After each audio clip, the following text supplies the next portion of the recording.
شما تعدادی کند چوب به نابغه چند مهارتی لئوناردو داوینچی می‌دهید و او در عرض چند دقیقه از آنها پلی سرهم می‌کند.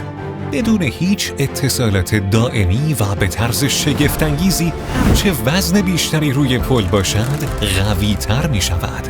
داوینچی این پل خود ایستا را برای حرکت نیروها طراحی کرده بود. بیایید چند قطعه چوب را به ترتیبی که نشان داده شده است کنار هم قرار دهیم. واضح است که قطعات هنوز به هم قفل نشدند. حالا لحظه جادویی فرا می‌رسد. یک جفت دیگر از قطعات چوب را بردارید و آنها را بین قطعات قهوه‌ای قرار دهید. در اینجا قطعات به حالت قفل شده دست یافتند. با تکرار این کار در طرف دیگر کوچکترین پل داوینچی ممکن را ساختیم. این پل قادر به تحمل وزن است. حالا ممکن است بپرسید چه اتفاقی می‌افتد اگر قطعه قهوه‌ای در مرکز را به سمت پایین فشار دهم؟ شاید به نظر برسد که این کار یک فاصله ایجاد کرده و قطعه قهوه‌ای را شل می‌کند. اما اینطور نیست. وقتی قطعه مرکزی را فشار می دهید، این قطعات سبز رنگ نیرو را به قطعات قهوه‌ای در پایین انتقال می دهند. این باعث می شود که قطعات سبز در کنارها به سمت پایین فشرده شده و یک قفل استکاکی با قطعه قهوه‌ای مرکزی ایجاد کند. این اثر در هر جایی که نیرو اعمال شود رخ می دهد. هرچه نیروی بیشتری اعمال شود، قفل استکاکی قوی تر می شود. طرز فکر داوینچی کاملا نابغه‌وار نیست. اگر می خواهید پل را طولانی تر کنید، می توانید همین روند سرهمبندی را ادامه دهید.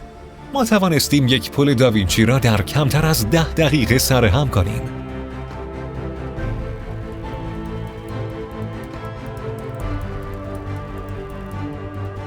من میتوانم بدون دشواری زیاد از این پل بالا بروم.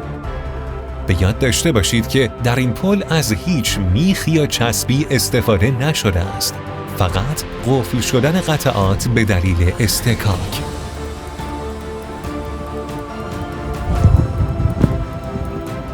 حالا بیایید یکی از قطعات این پل را برداریم و ببینیم چه اتفاقی میافتد. یک فروپاشی ناگهانی. این آزمایش ثابت می کند که هر جزء از پل داوینچی نقشی برابر در حفظ استحکام آن دارد. هیچ گونه طراحی اضافه‌ای وجود ندارد. حالا یک سوال جالب مطرح می شود. اگر ساخت پل داوینچی را چند مرحله دیگر ادامه دهیم، چه اتفاقی می افتد؟ همانطور که در این انیمیشن نشان داده شده است، یک دایره کامل تشکیل می شود. پلی که قبلا دیدیم در واقع بخشی از این دایره بود. حالا من یک دایره کاملا سرهم شده دارم. این یک دایره خود ایستاست. حتی وقتی نیروی زیادی به آن وارد می کنم، هیچ اتفاقی نمی افتد. حتی می توانم از آن به عنوان یک چرخ استفاده کنم. اما کافی است که یکی از قطعات آن را بردارید.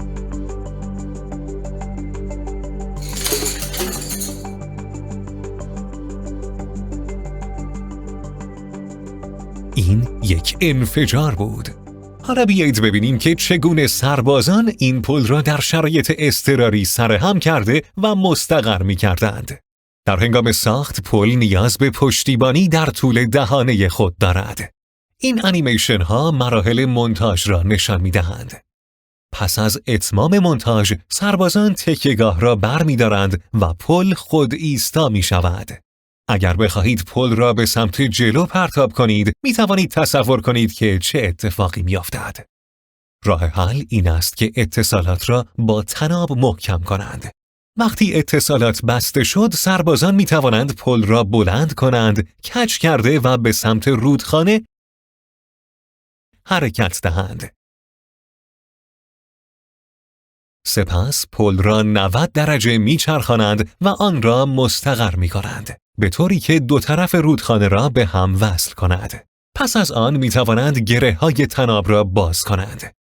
پل داوینچی که به راحتی قابل تخریب است، اکنون آماده استفاده است.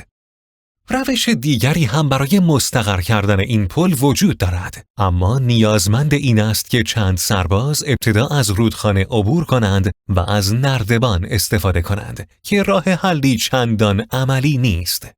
بزرگترین مزیت این پل فقط سر همبندی آسان آن نیست، بلکه امکان تخریب سریع آن نیز هست. پس از مدتی استفاده، اگر به سربازان اطلاع داده شود که دشمن نزدیک می شود، تنها کاری که باید انجام دهند این است که یک قطعه را بیرون بکشند و پل در کمتر از 1 دقیقه تخریب می شود. با وجود اینکه پل داوینچی به سادگی سرهم و مستحکم است، چرا امروزه از آن استفاده نمی شود؟ امروزه پل‌های بیلی برای مقاصد موقتی به کار می روند. پل بیلی دارای طراحی ماژولار است و در طول جنگ جهانی دوم توسط مهندس بریتانیایی دونالد بیلی اختراع شد.